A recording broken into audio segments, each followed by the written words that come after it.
Madison Miner with Protect Our Kids, and I'm here today with our Say What podcast. And with us today, I have Leandra Blades and Todd Frazier. They are both Placentia Yorba Linda School Board trustees, and they're on today to let us know what's going on in their school district. So Todd and Leandra, welcome to the show. Thank you. Happy to be here. Thanks for coming on. So we're just going to jump right into it. I feel like a lot of people know who you are, and if not, we can, lead them to the right angles and right websites that they can figure out more about you. But I wanted to jump right into what you guys feel is important in Placentia Yorba Linda, specifically with a parent notification policy. So do you have one? What do you find to be important about having one, or do you plan to put one into place? You want to start? I don't want to interrupt. Yes, we do have a parent notification policy. It was put in place in October of 2023. And essentially what we thought was important for our parent notification policy was that we didn't discriminate against any type of group, that it was basically straight across the board. It applies to every single student. If the students are having any issues at school, the parents are the first ones to be called. And so I think that's why we kind of flew under the radar versus in 2023, all the parent notifications that, were specifically not targeting, but just talking about a certain group. Yeah, they called out certain groups. Right. And I think that was the part that really got them into trouble is probably the wrong word. But I think the one thing I really liked about the way that we did our parent notification policy, it was literally about if there's an issue with a kid and you notice something is off, then let's notify the parents and get them involved first.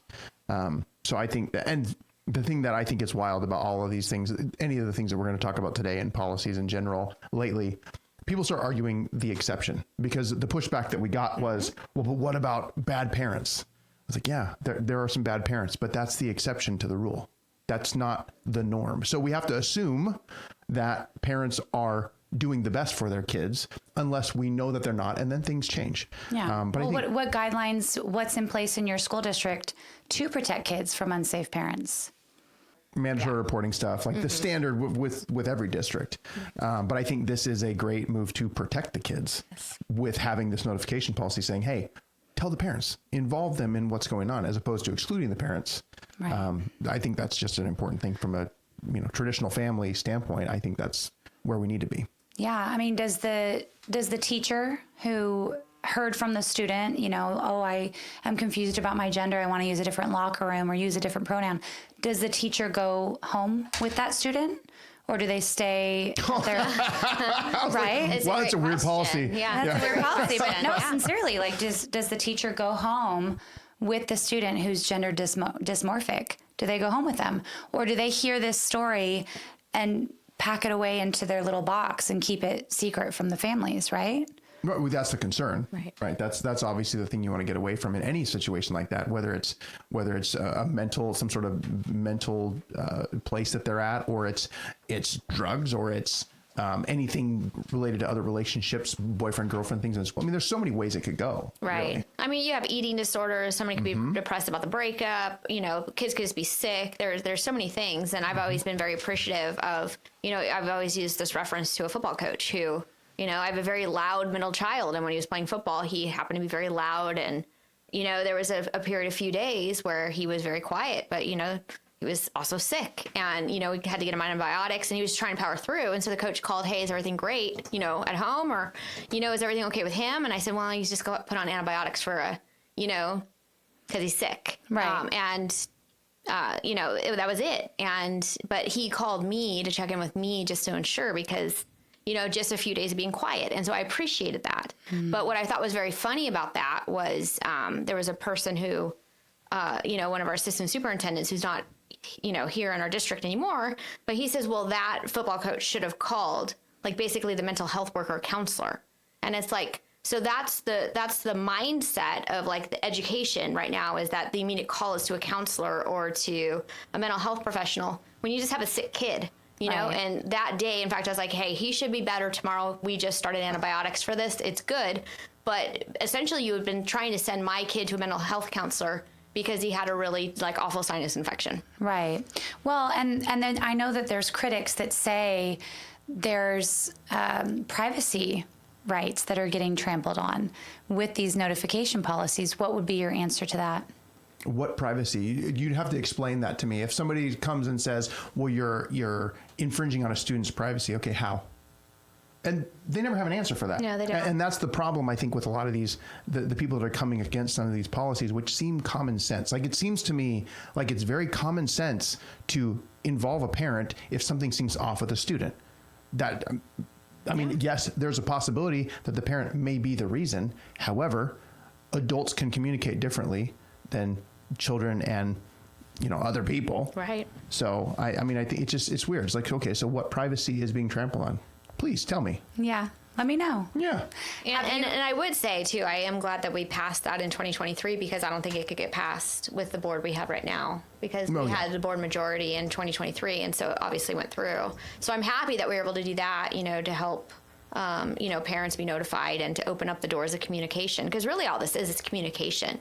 Right. You know, exactly. somewhere it was decided that the notification between parents and teachers and schools should be locked down and there should be something like some barrier type up.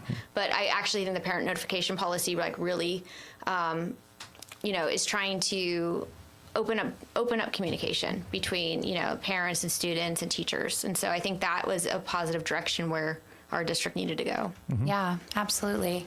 And I know in our district, in Orange Unified, we had a lot of really amazing, we still have a lot of amazing teachers that were happy to have this burden of, you know, these secrets that they were keeping from their parents. But we did have a small minority of very loud teachers and educators and leaders in the school district that were very resistant and in fact came out vocally against our parent notification policy. Have you guys experienced that at all in Placentia Yorba Linda as well? I haven't heard a lot of actual pushback other than the loud probably the same group that was loud in Orange is probably loud in ours. And then and I think too what they thought we were trying to outsmart them by not, you know, talking about a different group, but there was no outsmarting. It was just, to us, it was just common sense. Like, you can't, like, you know that they're going to go after you if you are, you know, talking about only a certain group. So it's like, no, this is every student because, you know, same thing like, you know, a sick kid and a parent, you know, teacher calls home, you know, if there's a death in the family and the kid is, you know, very quiet and not turning in homework, like, you know, a call home to a parent saying, hey, like, maybe we should do a check-in, you know, maybe this is affecting them more than we think, you know, because of maybe the signs at home, like they seem normal, but, you know, homework is slipping, things like that. Just like to check in and have that communication. I mean, I think that there's a lot that can be said for just opening those, you know, communication doors. Yeah. In your school district in Placentia Yorba Linda, I know that the tides have kind of switched to where you, Todd, and Leandra are no longer in the majority when it comes to conservative perspectives and conservative policies. Right. I've heard that there were, for the majority that's currently on your school board, that there were lawsuits filed against those three that are I think kind of steering the ship. Yeah, I think there's complaints, and then there's you know the potential for the lawsuit. There's been a few that have come through. Yes, and there's I mean, we live in a day and age when everybody's like, I'm going to sue you, or I'm going to file a lawsuit, and how many people actually do it, and then how many of those lawsuits are actually reasonable? Like I don't know what specifically people have talked about, but I know that there's all kinds of complaints that come through all the time that never rise to the level of lawsuit. Right. So, and complaints can be lodged at any point by any person through the proper channels. And at some point they get investigated, and either they say, oh yeah, we need to investigate further. Like, yeah, this is nothing. So how does that work? How does the investigation work when it comes to, okay, a complaint's been filed. Is it I can't remember the exact term for it. Depends if it's HR. Like if it's an employee complaint against either a superior or just any other employee, then it starts with HR. Got it. Okay, so it could be someone from the public, but it also could be someone from internal that's an employee of the district. It's typically that. Right. Okay. So how does that work? How do you file a complaint against someone that you feel has wronged you in the school district, and what does the investigation entail when it comes to making sure that that complaint is valid? Well, I would say it just depends on who your attorney is and who the board majority is. And so obviously the whole deal with, Dr. Turnus and Dr. Gates, when this was filed, it obviously didn't go through the proper protocols and procedures. It went, board president, received it and called a special board meeting a few hours later. And, which is highly unusual because we usually don't ever see the complaints, nor would we just call a board meeting, like a special board meeting right away. We usually, because what happens, the process goes to HR. HR sends it over to the workers' comp attorney. They review it, the lawyers review it, and then they come back with an opinion. And so what happened with that was to immediately put them on leave was very unusual. And the fact, too, that we didn't have a lot of the information. And so a lot of information was hidden from us that we found out the next day after the special board meeting. And so we were actually asking for an additional special meeting to come in and be able to talk about the information that we had found out from the district about all the improprieties and all the broken protocols that had happened. But I also would say, too, that when we talk about what attorney it is we kept hearing from the week prior that something was going to happen, but they were waiting for our board majority and also our law firm to change, which, as you could see in December 19th, the special, board meeting, there was a new board majority, and then also, too, they brought on a law firm. Like, literally, they voted them in 2 minutes, before we go into closed session. It was weird. It just didn't feel right. Yeah. Yeah. And who does the investigation? Because if that's the law firm that you're now using, isn't that a conflict of interest for the law firm that you have hired to be doing an internal investigation? Shouldn't it be a third-party investigating firm? Well, and I don't know what details we can talk about, Yeah, that's but true.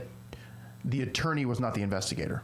Okay. So, and I don't know, like, as far as details of separation, we don't know. You're being left in the dark, so you maybe don't Yeah, even we know. kind of don't know all that much. There's also things that we can't talk about directly, but the investigation was handled by someone who is an investigator. Okay. After it went through, well, I don't know. I still really am a little bit in the dark as far as the protocols that actually were followed, because we never were given all the details, but realistically, it just seemed strange. And then everybody saw all the people that got put on leave that first meeting. Like that was a Crazy. lot of people, and just kind of threw everybody into a tailspin as far as what's going on. And then all the questions started, what's happening at PYL? And PYL has been in the news lately. Yeah. Yes. You guys are Yes. creating waves. I was actually at your board meeting and got to experience and witness just so much support for the new minority, the conservatives on the board. But it was so exciting and inspiring to be there. I was there in hopes that, goodness, that one of the majority would have voted common sense resolution to protect girls in sports. Why did you bring that to the board? Why did you bring that to vote? So on Monday, June 2nd, the Department of Justice sent an email to all California school districts who are CIF members and political subdivisions of the state of California. We have until June 9th to remove Section 300D and to stop allowing men and women's sports to be in violation of the Equal Protection Clause. I move that we place this item on the agenda for discussion and a vote, since this was just sent to us yesterday and the deadline is June 9th. So should we move this forward to a vote? We can discuss it and then vote on it. So at least we have the vote down before June 9th, because if we're held accountable, then, because Tony Thurman has said many times that things are a law when it is not. So I didn't know we should discuss this right now, or do we move it forward on the agenda for a vote? I'm not interested in moving it on the agenda for a vote. The letter does not announce the passage of any new federal law. In fact, the CIF policy and the DOJ letter refers to reiterates California law, which protects students from discrimination based on gender identity, and which requires that students are permitted to participate in athletic teams that are consistent with their gender identity. Thank you. With that information, I'm not interested as well. Mrs. Quintero? Oh, I don't feel comfortable any reason to do it now just because someone wants to make a political point. I'd like to say I don't want to be the court case that makes a determination on this personally. We do have a motion in a second, so you do need to vote on it. But again, it's going to take a 4/5 vote. Okay, so the motion was made by Mrs. Blades and the second by Mr. Frazier, right? Okay, all in favor? Aye. Aye. All opposed? No. No. Okay. Well, it was the right thing to do. You know, I have all sons, and all of my sons agree. You know, they were all played sports through, you know, Placentia or Belinda. And they absolutely said that they would never want to go compete against a girl. In fact, my youngest son, who played water polo, you know, there was a specific incident where I think it was a 6th period for the girls. It was water polo season for the boys. And so the girls were kind of hanging on the pool deck. And so to give them, you know, the coach was late or something. So they wanted to jump in the pool, and the boys were like, okay, this probably isn't going to be very fair. This isn't right. And so, you know, the coach says, well, let's just go 50% until their coach gets here, and then we'll split off. And so even at 50%, the girl goalie, she got hit in the face, big old bloody nose. And like the boys are like, okay, like we're just not going to do this. Yeah. And so I think when you have, you know, reactions like that, and then you also too, you have the female athletes coming to us and saying, we need help, like support us. Like it's time for people, you know, like we can't sit out. Can you imagine? I mean, you were an athlete. All of us were athletes. Todd I can't imagine. I mean, yeah, I mean, we can talk about that later. But you know, like, can you imagine D1 like is working? D1, so. Yeah. Can you imagine working so hard? You know, like I know I had a pitching coach, I had a hitting coach, I had all these things, and then having to say, okay, look, let's throw away all this training and all this time and effort because we're supposed to now have these girls sit out, you know, and protest. Yeah. Like that's not fair to the girls. I mean, Right.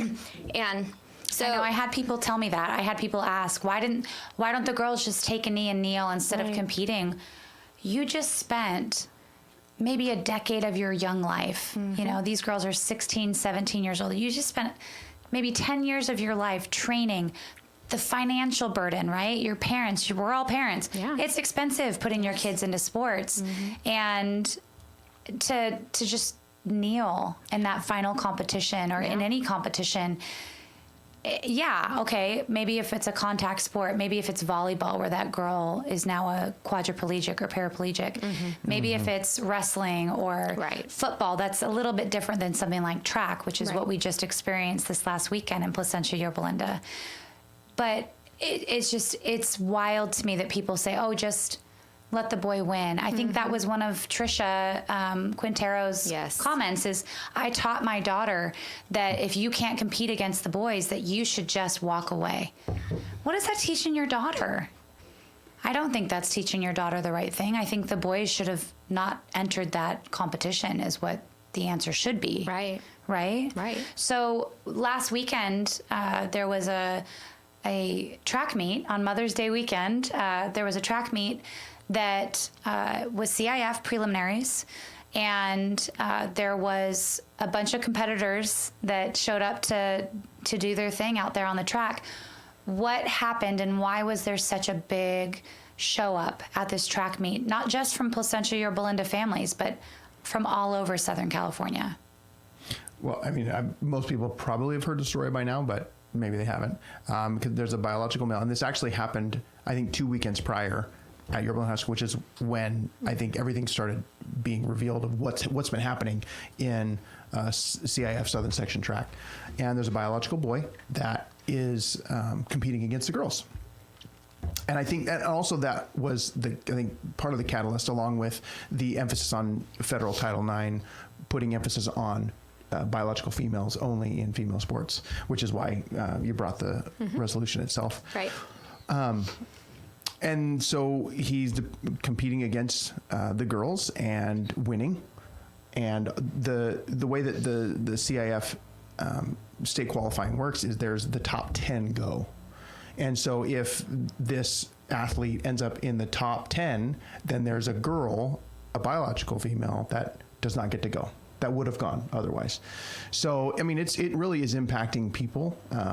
And this is one incident that it seems like is being ramped up across the country. Yes. So before it gets to be more of an epidemic than it is and affecting more girls, we need to do everything we can to put a stop to it, at least to the extent that we have the power to do that. So for me, I've got daughters and a son, and I've got, oddly enough, boy-girl twins that are both juniors. They're both, my son's the quarterback of the football team, my daughter's the quarterback of the girls flag football team, and then also plays basketball.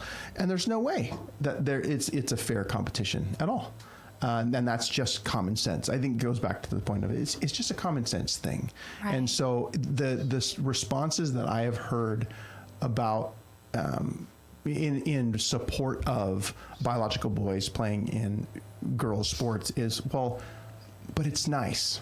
We want to err on, I think Marilyn even said, I want to err on the side of kindness. Yeah. And I'm like, okay, you're excluding 99% of the people competing in that group to be kind to 1%. Right. That doesn't make any sense. That's not common sense. So, and the other thing is like, okay, if your argument is there's no difference, it's not unfair, then just don't have boys and girls sports. Just have sports. Period. Yeah. Like, co-ed. why? Everything's co-ed. Everything's co-ed. Yeah. Why would we even call it co-ed? Right. We just call it sports. Sport. This is Right? sport. Sports. Yeah. Right. So, and if as soon as you make that statement, and people would say, well, no, we need to have a differentiation. I say, okay, why? Why would you want to differentiate if there's no difference? That's an excellent point. You can't have your cake and eat it too, and be quote unquote kind in a scenario where there are obvious common sense physical differences that cannot be overcome by hormone blockers or surgeries or anything like that. Yeah. So it doesn't make any sense. And I'm not a scientist, but when archaeologists go and do a dig, right, they're looking through historical remains in an archaeological site.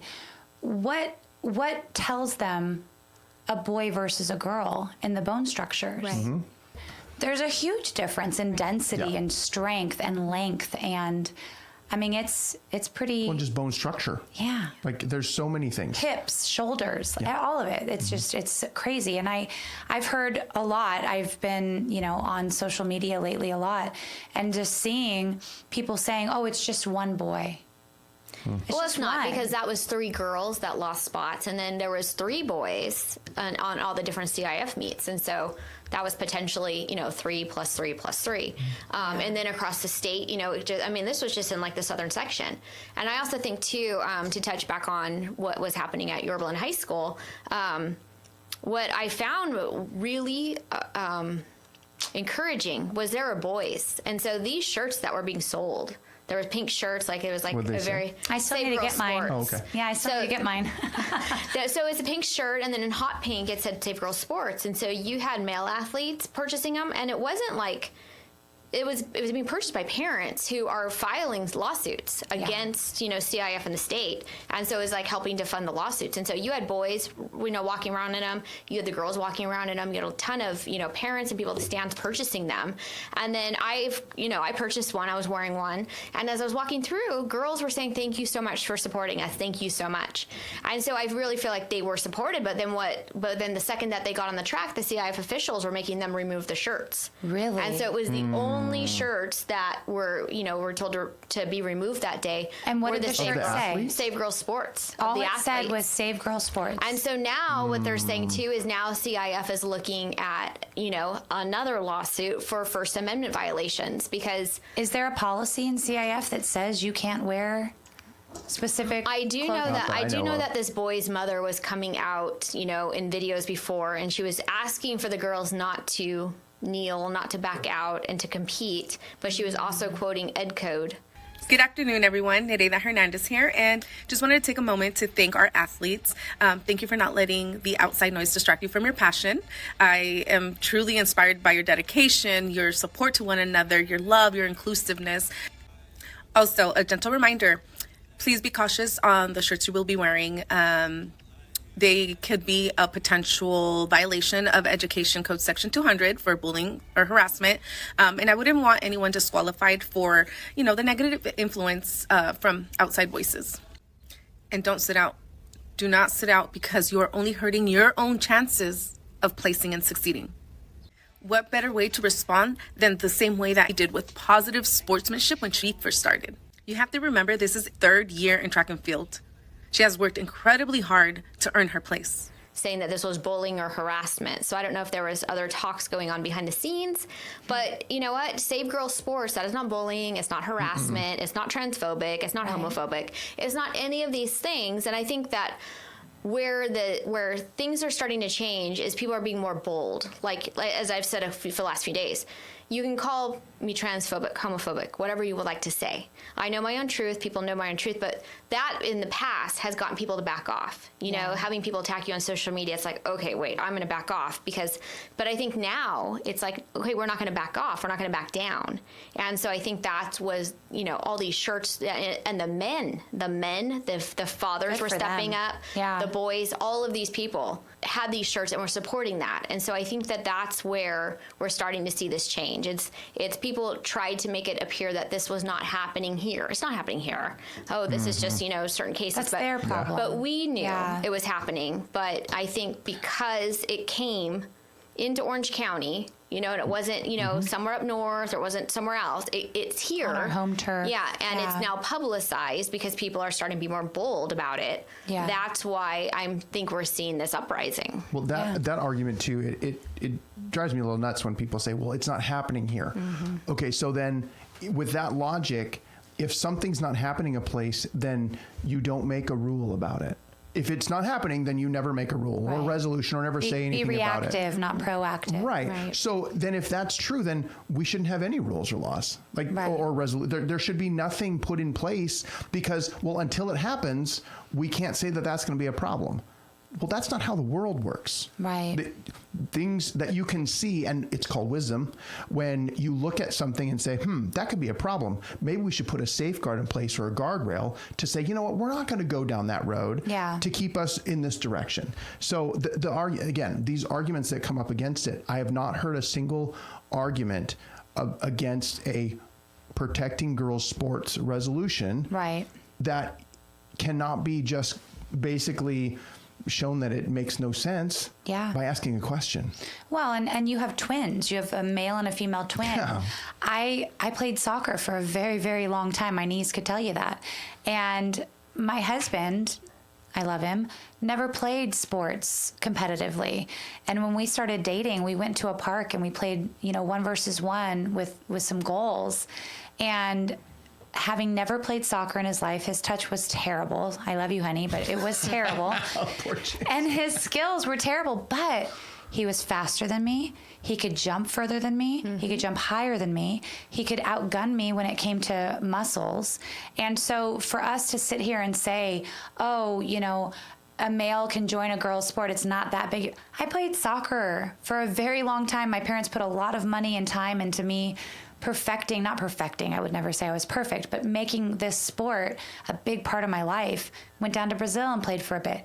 When I came back up and I play against my engineering husband and he is able to school me as much as he did, I think that's pretty telling of the ability physically of a man versus a woman, a girl versus a boy. And I'm sure you could say that for your daughter and son too. It's just common sense. She's probably very athletic. Absolutely. But could she out physical? She could run away. She's faster. Yeah, she could run away. She's very quick. But as soon as he gets there, he's 6'3", almost 6'4". Yeah. 215. You can't compete. Right. So I know we're walking on eggshells so much with these policies, and I know that there's just so much going on where people don't want to offend and don't want to look like a bigot and don't want to look transphobic. In Placentia or Belinda, I've heard also of instances where they're even changing up traditional values and traditions in the schools, like, for example, for court. Oh, for homecoming and prom, yeah. Yeah, so what happened there? What happened in the prom court? We were both on the football field watching the last year, watching them do the prom announcement, and they kept saying prom court, and we kind of looked at each other and we're like, what are they talking about?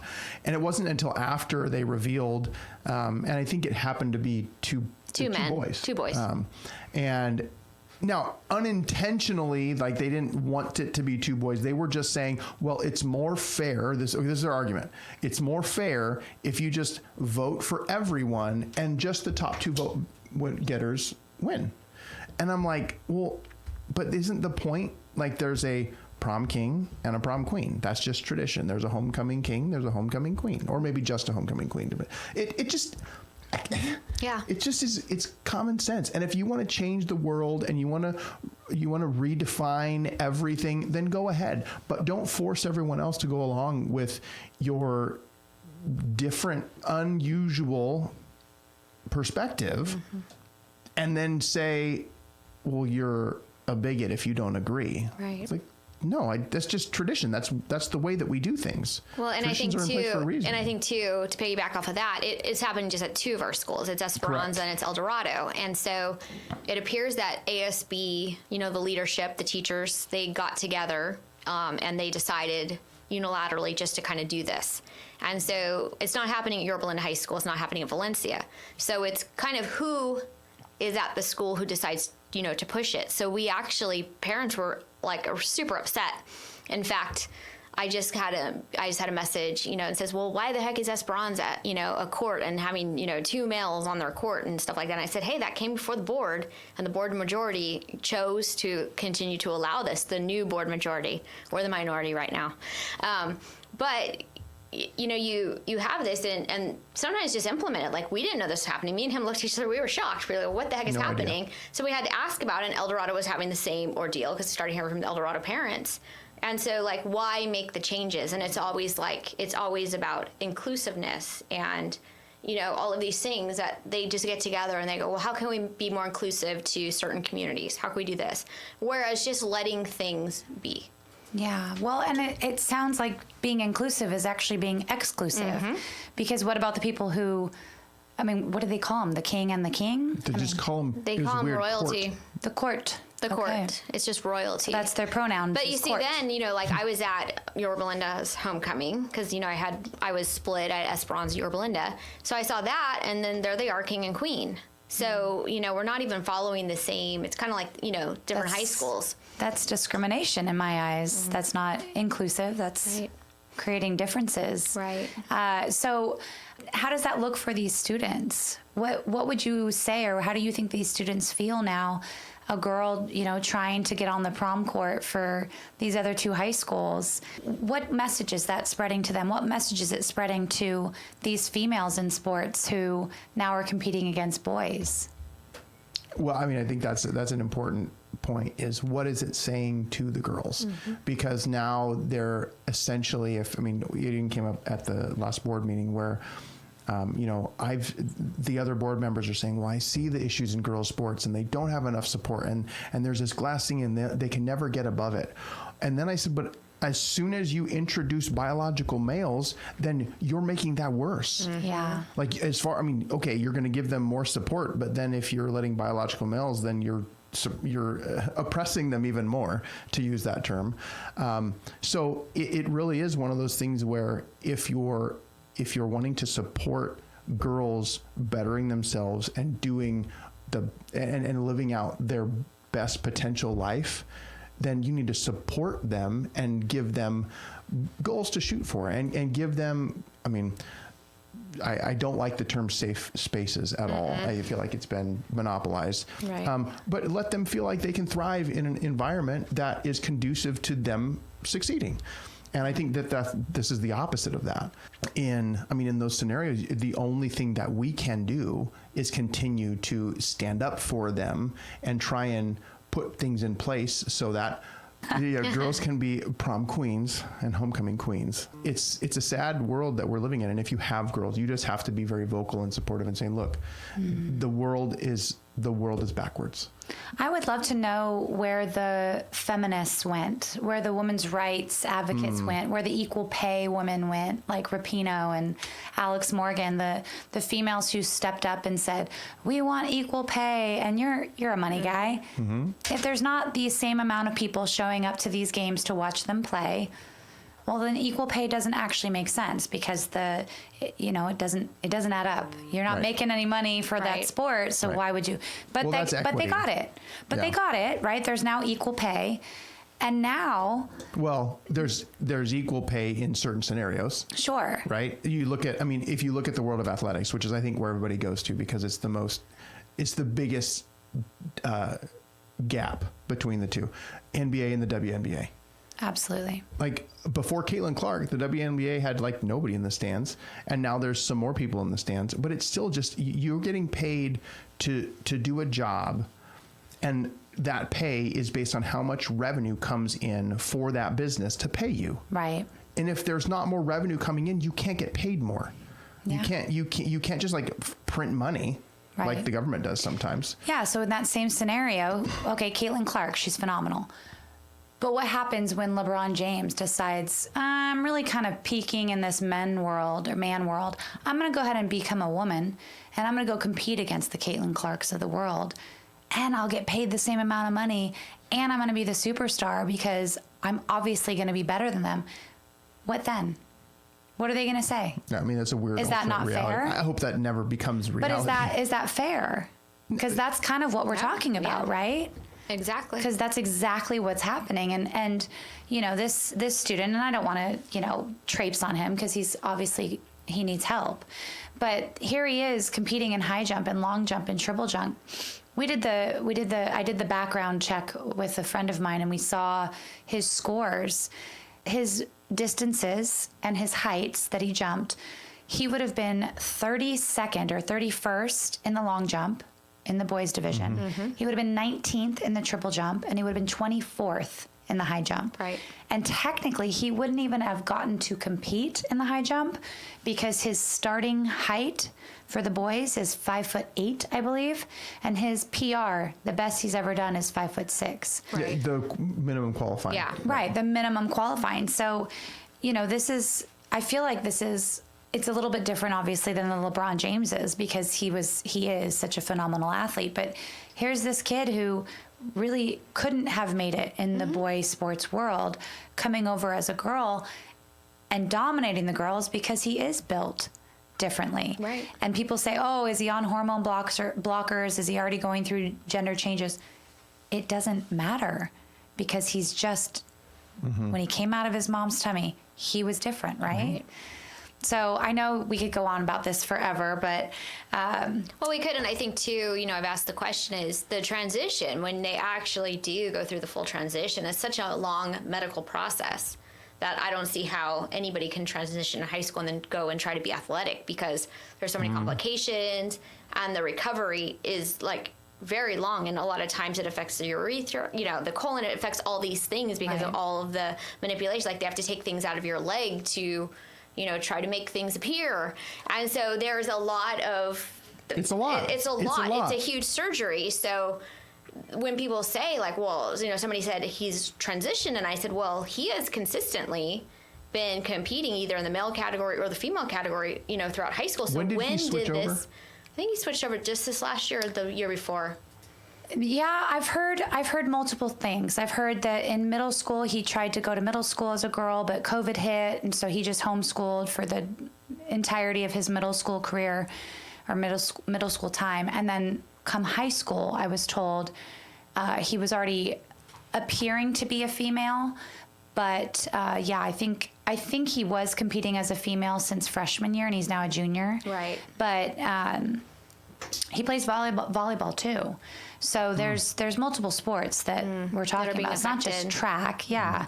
And like you were saying, there's not been a gap that is very clear. He's got records or times reported on athletic.net or whatever that's called, where he has times since freshman year. So I don't know. Right. And so that's been my question is like, obviously if you commit to the surgery, it's a long process. There is going to be a sit out period and the complications and stuff.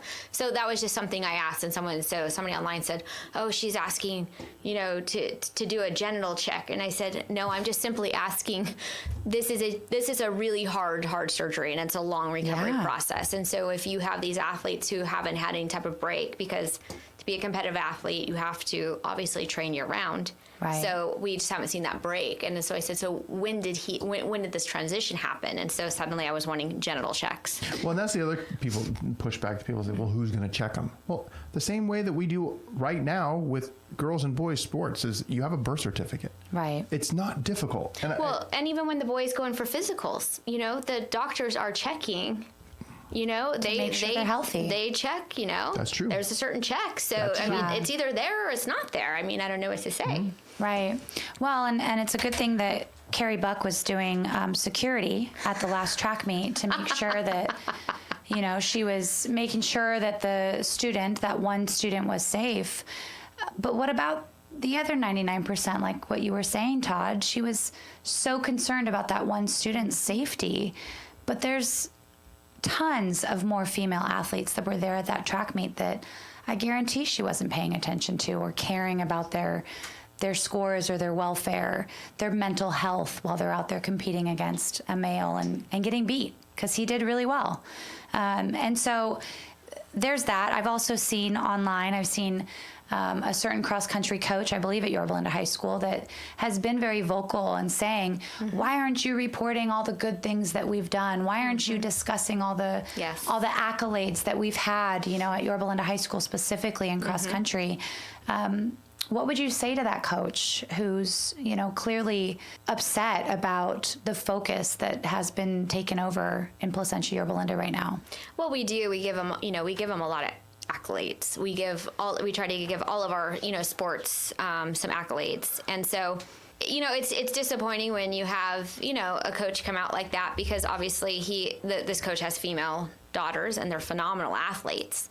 And so, you know, I really didn't know what to say to that. I was kind of like taken aback by it, because you would think a coach with 3 daughters would, you know, be trying to protect his daughters, but you know, that's not for me. That's his prerogative. That's his relationship with the daughters. That's his stance.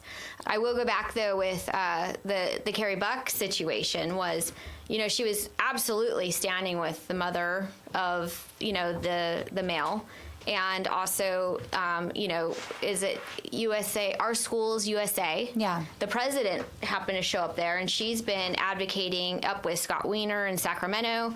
She's been advocating with a lot of people to, you know, against parental rights, and it's against, you know, certain things. And she's on, you know, TikTok, she's been calling Christians, you know, Christian nationalists, and, you know, kind of like doing that whole thing.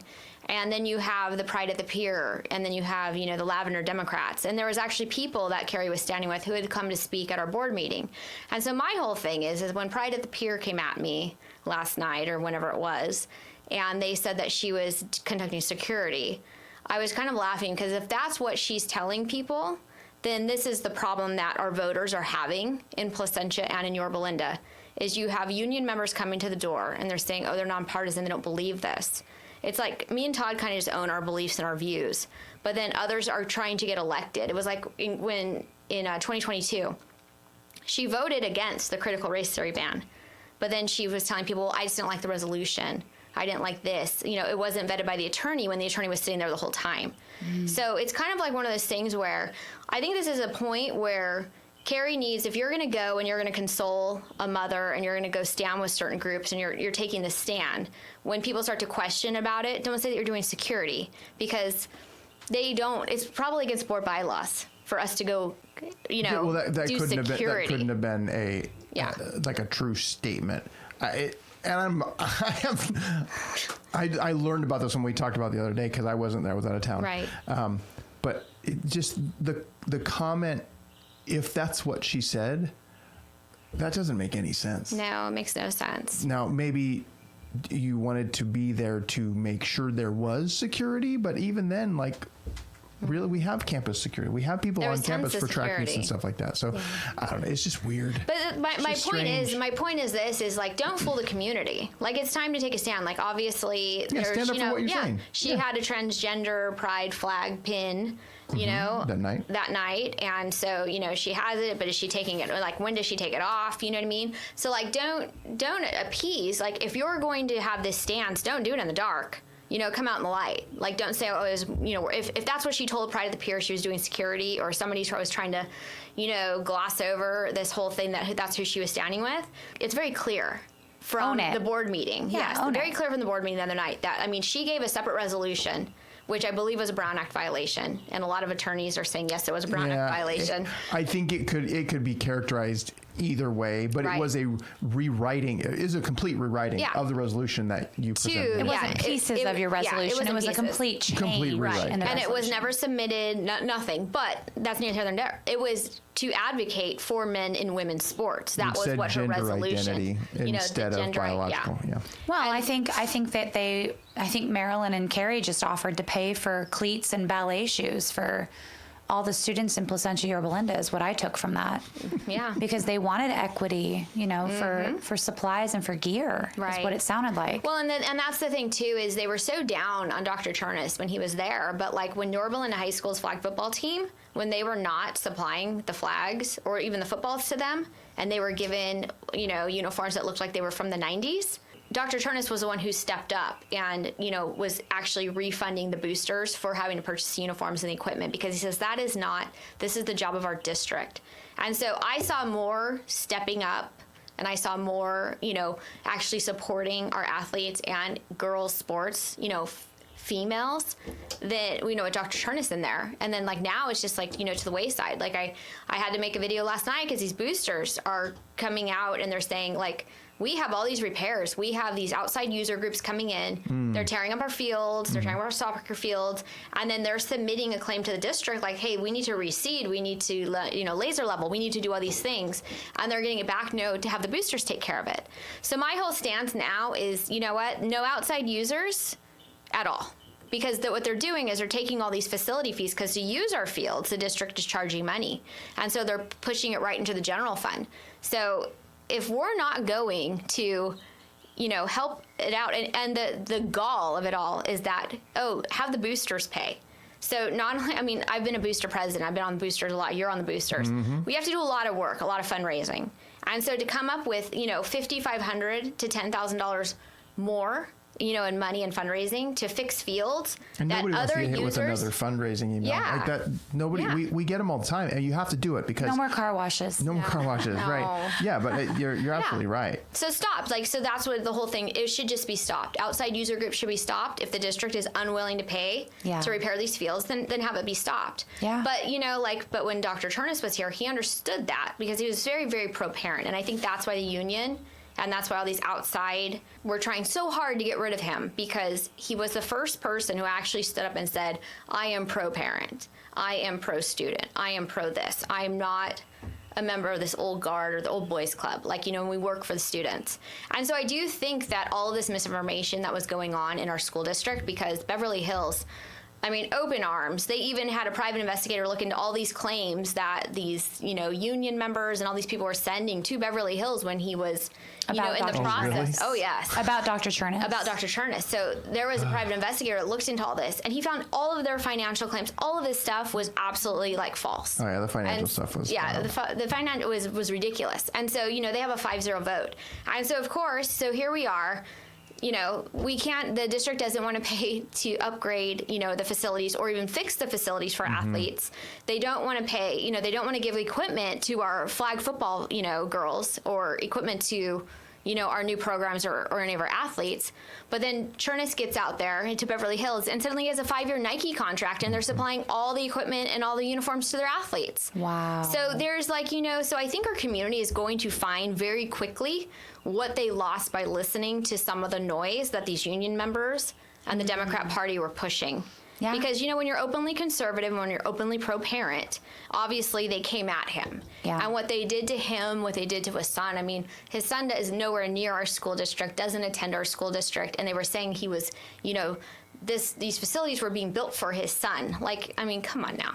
It's just a travesty. Well, and elections have consequences. And Yes. when I was recalled, when I was no longer on the board in Orange Unified, the first thing that the new majority axed was the Villa Park High School swimming pool. Yes, So and we Villa Park still- needs a swimming pool. We've swam and It's we've horrible. competed. It's terrible. a joke, and it's got a crack down the middle of it and sand pouring into Well, it. didn't they approve raises that potentially puts them in bankruptcy? Nearly 10% raises. Wow. And again, yes, the teachers were far underpaid.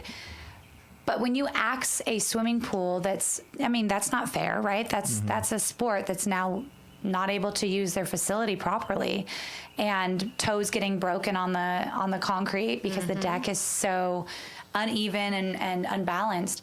And so, yeah, there's consequences to elections. Here's a Nike contract happening in Beverly Hills that could have been Placentia Yorba Linda. And Absolutely. it's pretty lame. It's pretty terrible. So I know that there's been other rumors and allegations being thrown out there, specifically by Marilyn Anderson, saying that there was a mismanagement of funds that were rerouted to a specific project. Can you go into more detail about that?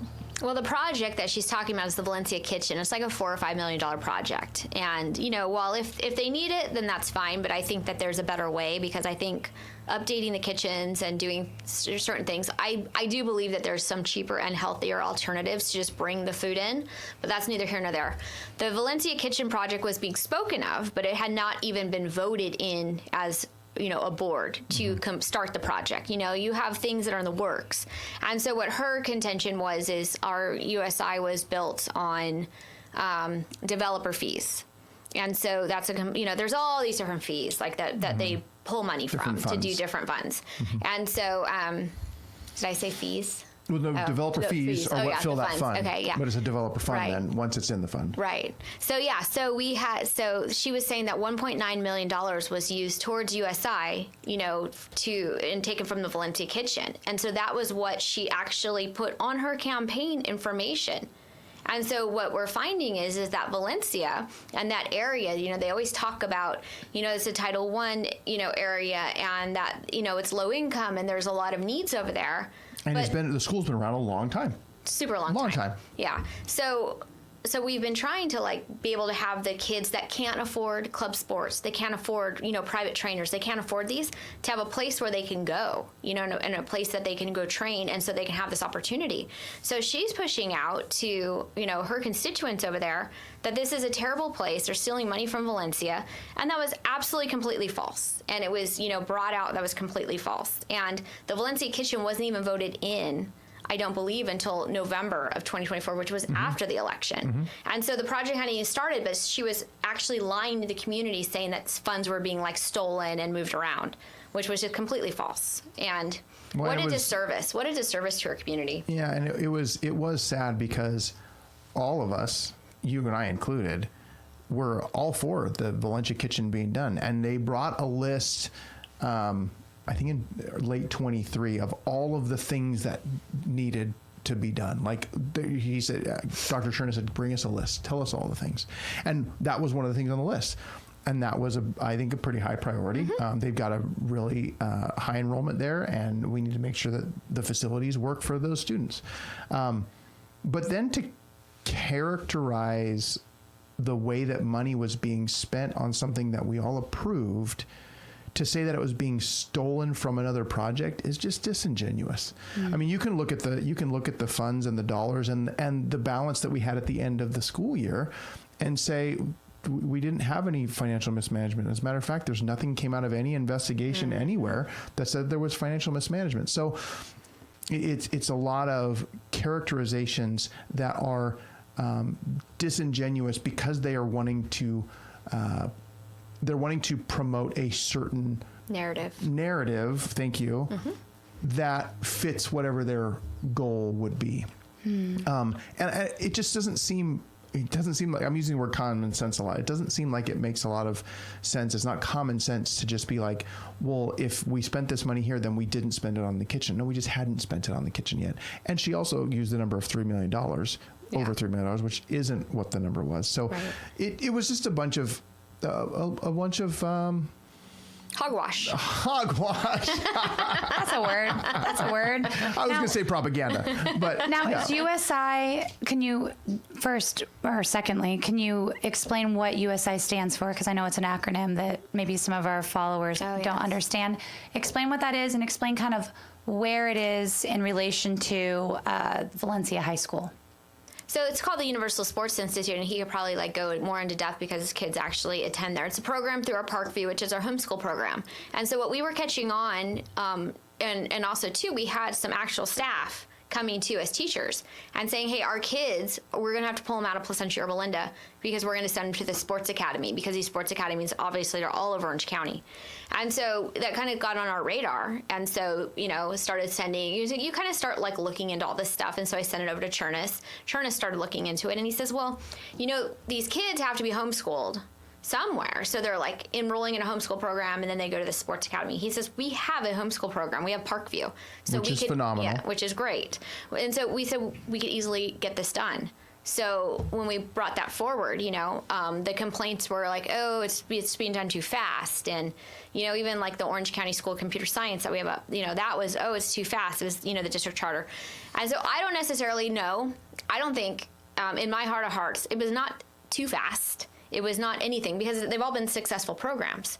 But what it was is it was myself, it was Dr. Charnas, and it was Todd, and it was Sean Youngblood at the time, making these moves. And if the program's successful, what does that say about the union endorsed candidates? Right. Like if you've sat on a board, as one person has for 12 or 14 years, and you have nothing to show for it, you know what I mean? Besides a bad bond and maybe a couple other things.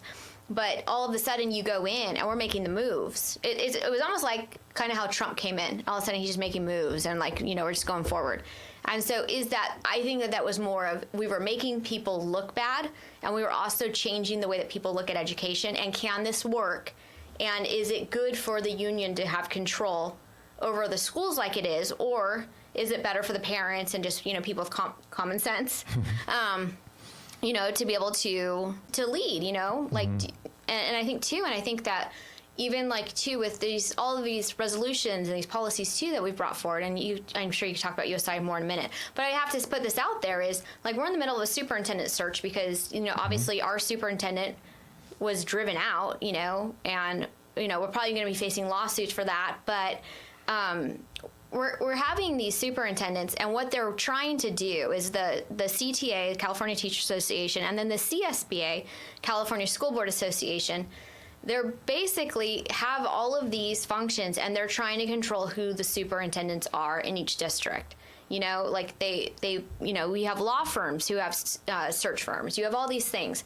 And so that's where this is Dr. Charnas he was not a part of that type of group. He was more about the students and innovation and let's move education forward. But we have what, I call it regurgitation of the superintendents around California. Is, they get let go from one place and then they put them in somewhere else, and nothing ever gets done because we just have placeholders. Dance of the lemons, I believe they call that. Right. And so that's when we brought in Dr. Charnas, that was our thing. How do we get our enrollment up? How do we get our test scores up? How do we bring innovation so people no longer want to leave our district, but they want to find that we are offering exactly what, the parents are looking for.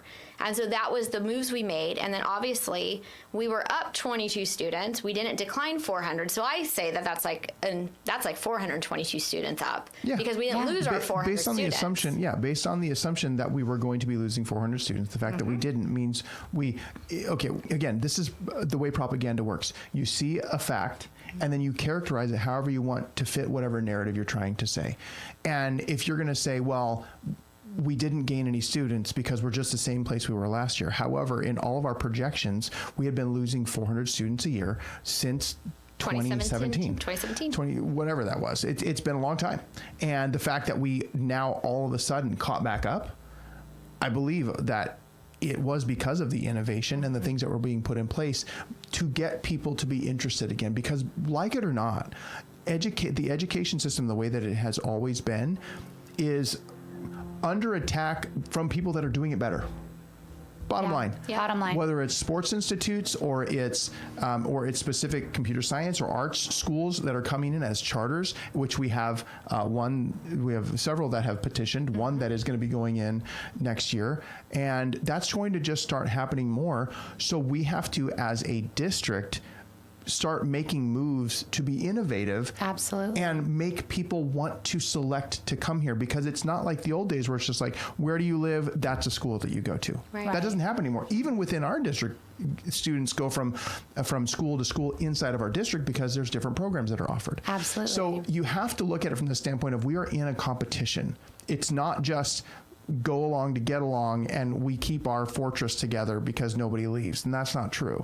Yeah. Between private schools and charters, there are choices. So if people have choices, you have to be the location that they desire to go to. Absolutely. And it's not good enough anymore just to be like, well, PYLUSD is a magnet district. We're kind. It used to be. Yes. Right. It used to be when it was the old scenario where you go and move to a place because you're going to go to that school. Yeah. It doesn't exist anymore. Right.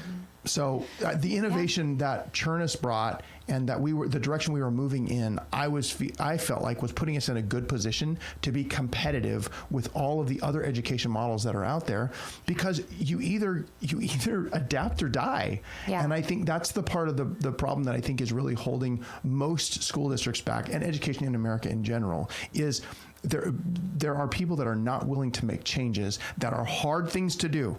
Change management is one of the most difficult things that I deal with my clients in business. And so when you start a change, there is going to be so much pushback from so many different places that you have to give it enough time to know if it's going to work right, and you can get people to come along. But if you start just getting rid of the people that are making the changes, you're never going to be innovative enough to be desirable to continue to grow. So that's I think the problem that we have. Well, and knowing, just from my experience on the school board, every child is kind of worth a price tag. And so for USI to come around and grab hold of and retain those homeschool students that would have otherwise been getting and giving their funding elsewhere, you guys were able to retain like $10,000 per student per year is the typical average price tag.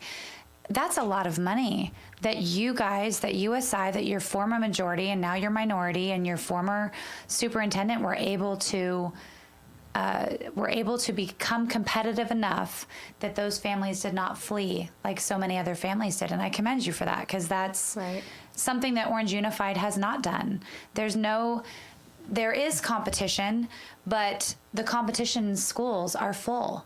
And so there's no room at those competition schools. And so these families are a little bit stuck in our public schools. And I know a ton of families that went over to Placentia Yorba Linda. So maybe your numbers didn't move much, but I know a lot of families that maybe helped with that were from Orange Unified, because quite frankly, they were sick and tired of the status quo and of these, bureaucrats sitting on their hands instead of actually helping their students and helping these schools around them.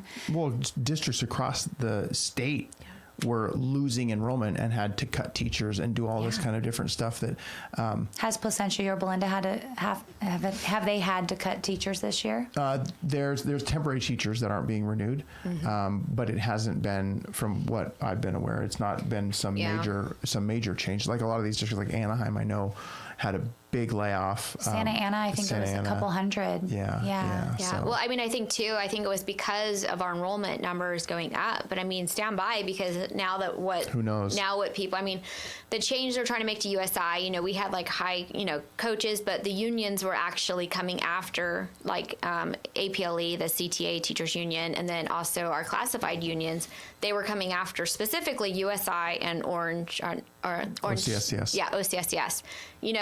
And trying to, get their hooks in there and whatever they could find, to make some type of change or, to stop something, they were doing that. And so I also have found it like, the second Dr. Chernus was put out on his witch hunt investigation, we had people internally start to go and actually change things at the charter school, which you can't do because you can only do those through charter revisions and board approval. Right. So we even had that. So you still have a lot of these people who are, we'll just call them straight out what they are, the old guard, who believe that things have to return and things have to stay status quo.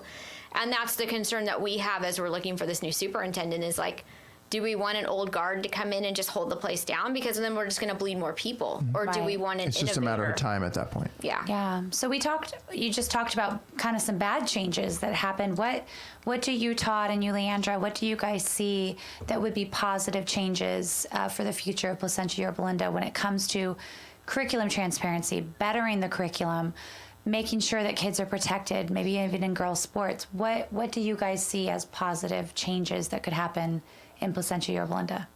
Well, I think the possibilities are endless.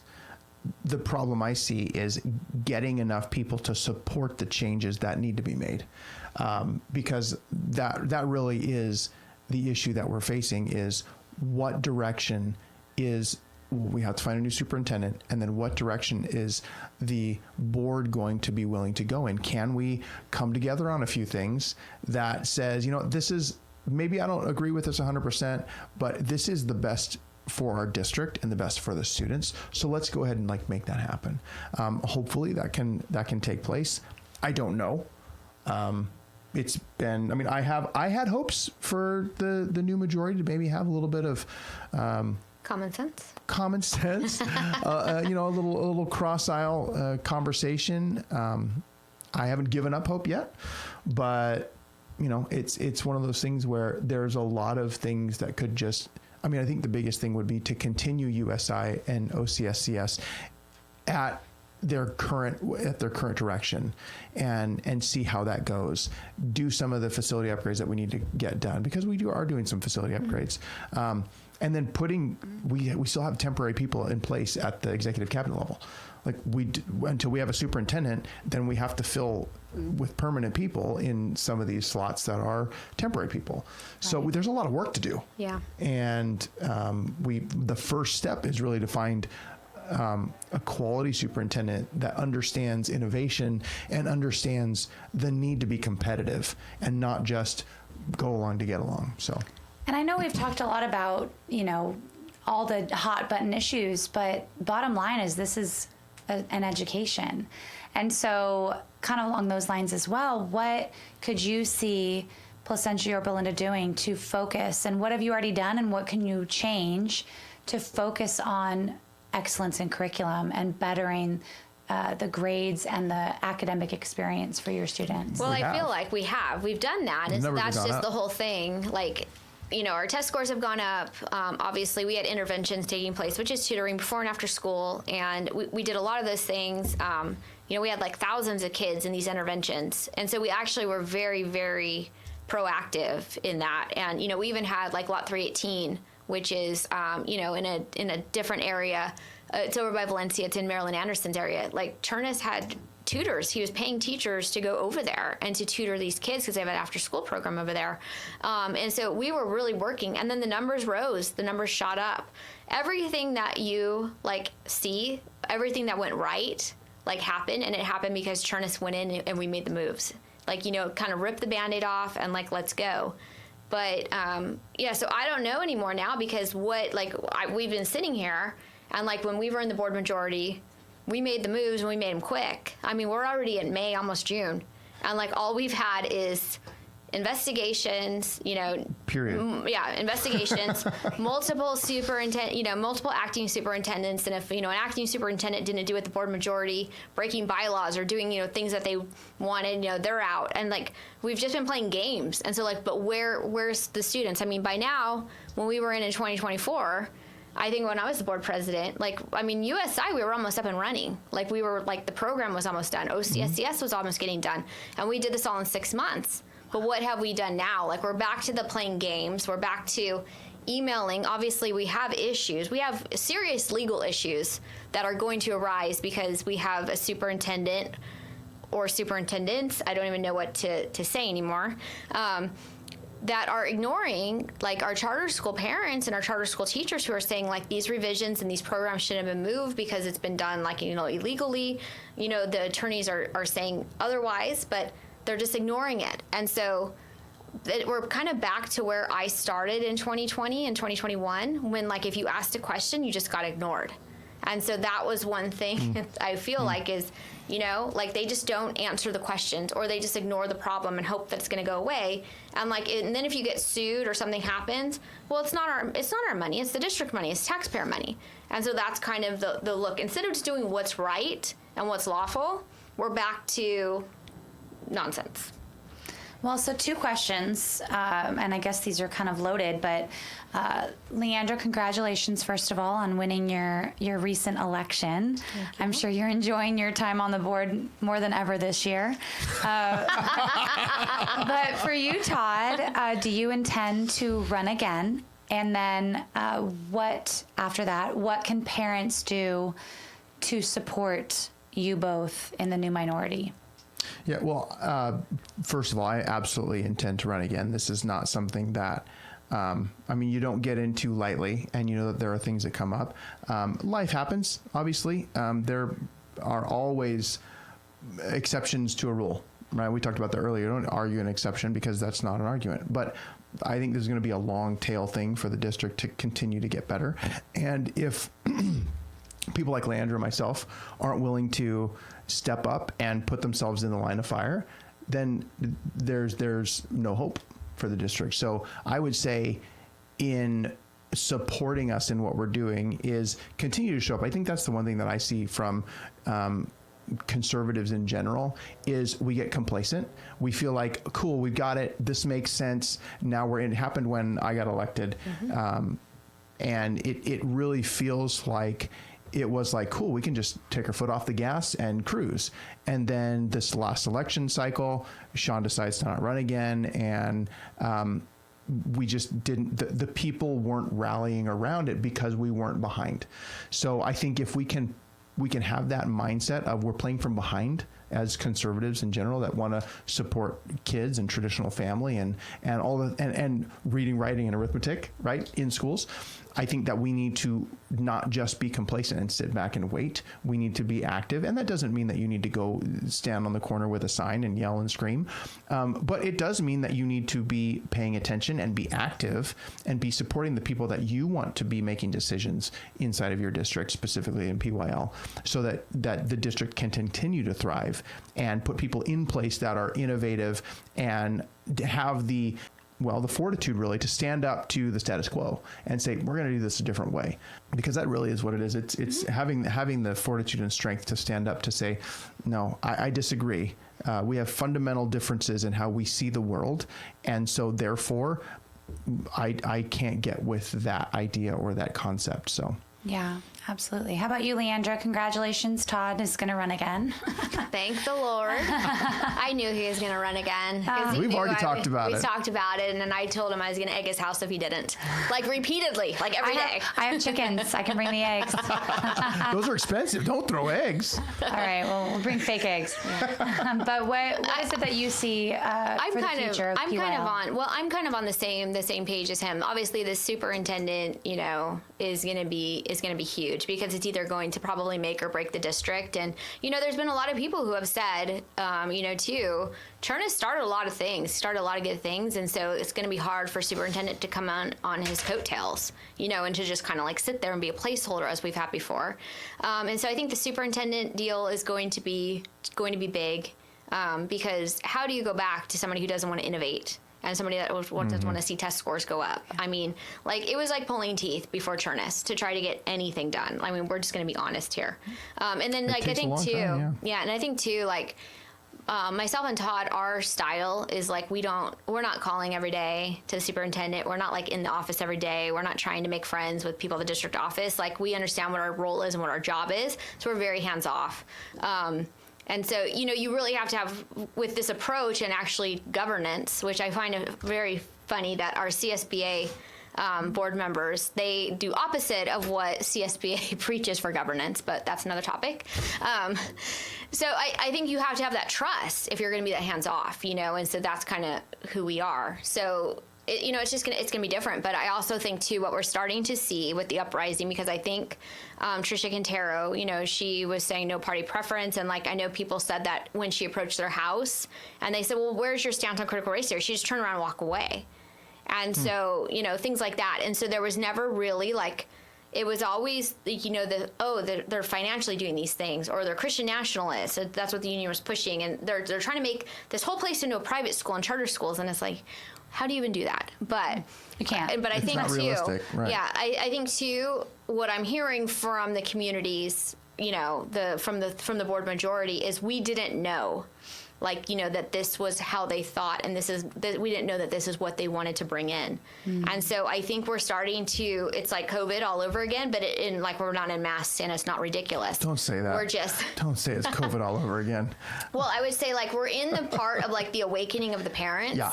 That's where we are. We're at another awakening where it's like, okay, we have people in here who, don't want to call their students boys or girls because of gender identity things. And we have 3 board members who don't want to protect our female athletes. And so you kind of have all these things that, people are starting to see, and then they start to question. And so we've been very transparent, and I think with everything that we were doing, and they were, and so everything was always out there. Our closed sessions, I can't think of one closed session we ever had that was 2.5 hours long.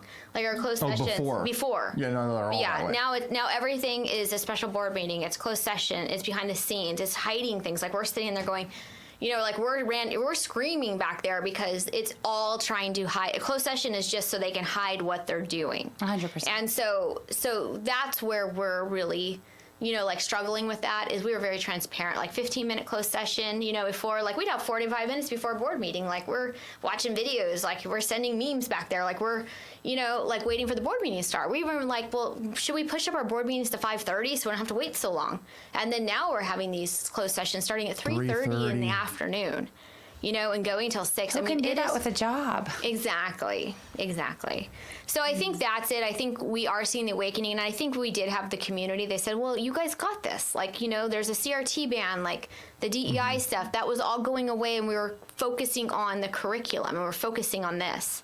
And so I'm hoping that what we're seeing from the community is a good sign, because our board meetings are starting to fill up, and the community's really starting to rise again. And so, that's what we need. I think exactly what Todd said. People got complacent because they saw what we were doing, they liked it, and they kind of just sat back. And, and then I think too, when you have a retired teacher at your door and they're saying how terrible me and Todd are, and how like the whole district's being destroyed, people start to go, wait, what? Because they haven't heard anything, like because they're not paying attention. Yeah, because they're not paying attention, and because Right. things seem to be going so well.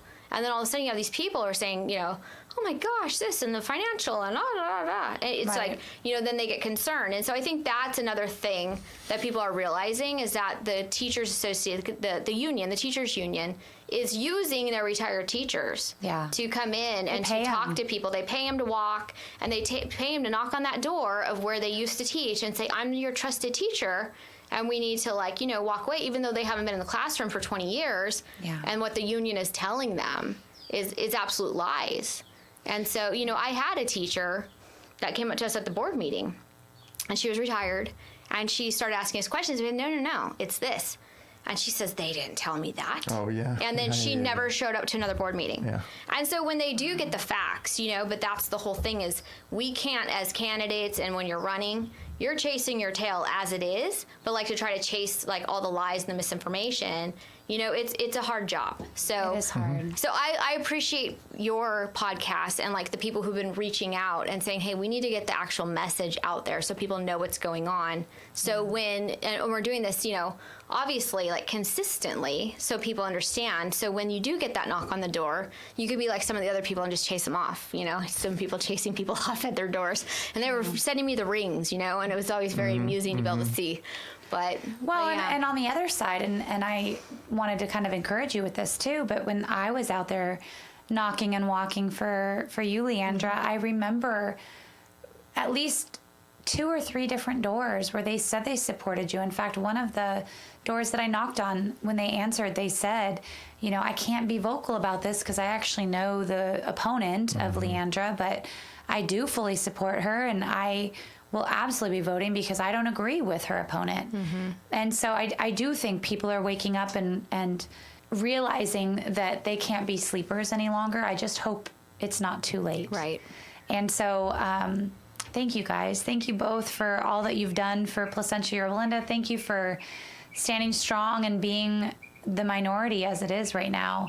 And I just hope and pray that people will stand up and join you guys in your ranks. I would love to identify as a Placentia Yorba Linda resident because Orange Unified is just terrifying right now. But in all seriousness, you guys are on the front line and you're taking blows. So thank you guys for all that you're doing, and thank you for coming on our podcast today. And thank you for having us. Thank you. It's a good time. Absolutely. I am Madison Miner with Protect Our Kids. This is our Say What podcast. You can find us at pok.org. We have social media with X and Instagram and Facebook, and we also have our YouTube channel with our Say What podcast. We would love to hear from you. We would love for your support of our organization, but also for Todd and Leandra here in Placentia Yorba Linda. So reach out to us. Let us know if you're interested. We will absolutely connect you to them and make that bridge so that you guys can support them as well. Thank you for being on, and we'll see you next time.